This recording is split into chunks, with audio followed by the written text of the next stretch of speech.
तो उसका पेड़ सूख गया था। पेड़ सूख गया और उसका गुरु पहुंच गया उसके पास।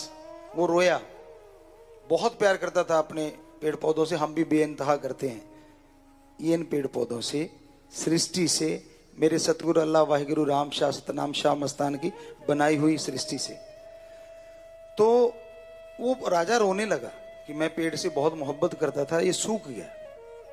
तो गुरु कहने लगे, भाई कोई पतिव्रता औरत हो, अभी बच्चा हुआ हो, अगर वो अपना दूध दे और पानी में मिला के उसका छींटा मार दो तो ये हरा हो जाएगा।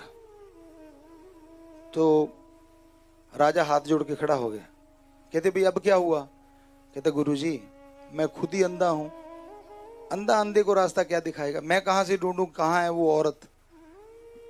तो गुरुजी मुस्कुराए, कहते फलां गांव में फलां नाम की औरत को बुला ले। कहते जी दूध ले आते। कहते वो वजीर खड़ा था, कहते दूध ले आते हैं। कहते नहीं, उनको बुलाओ। वहां राजा कहे और कोई आए ना तो आपको पता ही है, राजा ने हुक्म दिया, फट आ गए। अगले दिन वो दूध लिया, पानी में डाला, छींटा दिया, सारा पेड़ हरा हो गया। लेकिन एक मोटा टहना या टहनी कह लो, वो सूखी रह गई। तो बादशाह ने पेड़ को घूम के देखा तो कहने लगा, गुरुजी ये क्या हो गया? गुरुजी हंसने लगे, मुस्कुराए, कहने लगे बेटा ये हरा हुआ है ना जिससे, उसी से पूछ। तो उन्होंने उससे पूछा कि हाँ बेटा ये सारा पेड़ हरा होगा, ये टहनी सूखी क्यों है?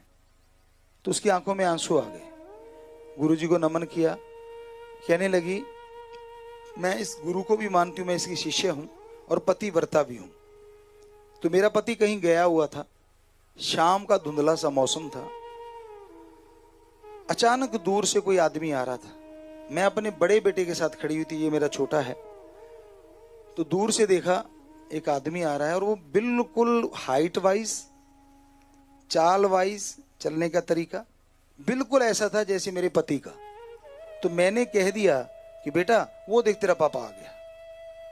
तो कुछ क्षण के लिए, कुछ सेकंड मिनट के लिए मैंने मान लिया ये मेरा पति आ रहा है।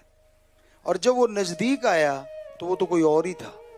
तो हे गुरु मेरे, हे राजन, वो मेरे धब्बा इतना बड़ा लगा है जिसकी निशानी ये तेरी सूखी हुई टहनी है।